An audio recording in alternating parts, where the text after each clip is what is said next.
Bonsoir et bienvenue à tous dans le journal de l'économie. 500 millions de dirhams, c'est le nouveau gros investissement émirati au Maroc. Avec ce montant, un projet immobilier multi-service verra le jour à Agadir, un chantier qui sera mené et financé par l'émirati Taswiq. En tout cas, c'est ce que vient d'annoncer la société. Le projet comprend des édifices sanitaires, résidentiels et commerciaux. Les initiateurs du projet sont optimistes. Nous sommes confiants que ce projet sera une réussite. Ce sont là les mots du directeur exécutif de la société. Le manager pense également que ce projet va ouvrir de nouveaux horizons pour les investisseurs des pays du Golfe au Maroc en tant que destination d'investissement attrayante et rentable. Et on reste à Agadir pour parler tourisme. L'activité affiche une performance en demi-teinte. Un début d'année morose pour le secteur. Moins de visiteurs, c'est ce qu'on retient des derniers chiffres du Conseil régional du tourisme d'Agadir. Alors ce dernier fait état d'une baisse à 2 chiffres des nuitées. L'ensemble des hôtels de la ville ont enregistré un repli de 14%. Les arrivées ont reculé de 5,36% au mois de janvier, alors que parmi les marchés en baisse, on retrouve la France, l'Allemagne, la Belgique et la Grande-Bretagne. Les ressortissants de ces pays sont moins nombreux à se rendre à Agadir pendant cette période. En revanche, certains marchés affichent une croissance.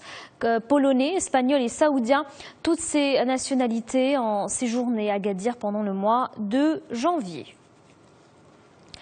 Un événement à noter dans vos agendas, le Forum international Afrique Développement. Cette rencontre à caractère économique se tiendra le 19 et 20 février prochain à Casablanca. C'est ce que vient d'annoncer le président directeur général d'Attijari Wafa Bank. La banque et Maroc Export co-organisent ce rendez-vous. Mohamed Ktani a présenté le programme de l'événement. Il va réunir décideurs politiques et opérateurs économiques. 1200 personnes venant de 15 pays africains y prendront part. Thème phare de ce rendez-vous, le temps d'investir, un sujet d'actualité. L'objectif est d'aborder les problématiques de la coopération sud-sud. Le continent connaît une forte croissance. Le FMI prévoit 5,8% en 2015. Ça sera donc question pendant les 2 jours du forum de planification des investissements, d'opportunités d'affaires et de commerce extérieur. Et en Afrique, des entreprises marocaines ont tenté l'aventure. Certaines ont même pris pied dans des pays africains. D'autres ont choisi d'exporter leur expertise et c'est le cas d'Ozone. Le groupe marocain a entamé ce lundi la gestion déléguée des services de propreté à Bamako. Un accord a été signé à cet effet septembre dernier. Il porte sur un investissement de 112 millions d'euros pour une durée de 8 ans. Selon cet accord, Ozone devra assurer le nettoiement des rues, la collecte et le transport des déchets de la capitale malienne. Et on continue de parler de l'actualité du continent avec cette étude de Baker & McKenzie. Le cabinet d'avocats d'affaires international prévoit une année 2015 exceptionnelle pour les bourses africaines. Selon le document, les places financières du continent vont connaître une hausse de 25% pour les entrées en bourse. 30 introductions d'entreprises domiciliées en Afrique sont déjà en cours, c'est ce que révèle l'étude. Les IPO les plus importantes seront réalisées en Afrique du Sud, au Nigeria et au Kenya.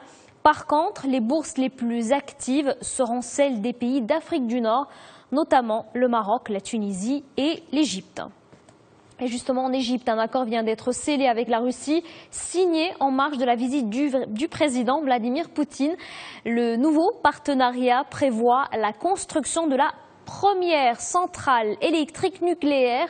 L'installation sera bâtie dans le nord de l'Égypte. Elle sera dotée de 4 blocs de grande puissance de 1200 MW chacun. La centrale de technologie russe sera de nouvelle génération. La Russie serait prête à fournir un crédit pour sa construction. Direction maintenant la Turquie où sont réunis les ministres des Finances et les banquiers centraux du G20. Ces derniers ont souligné que la baisse des prix du pétrole va donner à leur pays l'occasion de revoir leur politique budgétaire.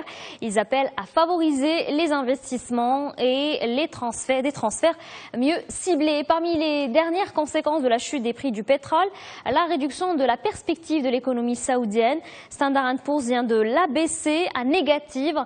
Oman et Bahreïn ont reçu le même jugement. Ceci dit, l'agence de notation maintient la note souveraine de l'Arabie Saoudite et de ses voisins, les Émirats Arabes Unis et le Qatar. Et ses arguments sont les finances solides de ces États. Voilà donc pour l'actualité économique. Notre édition se termine ici. Très bonne soirée à tous sur notre antenne.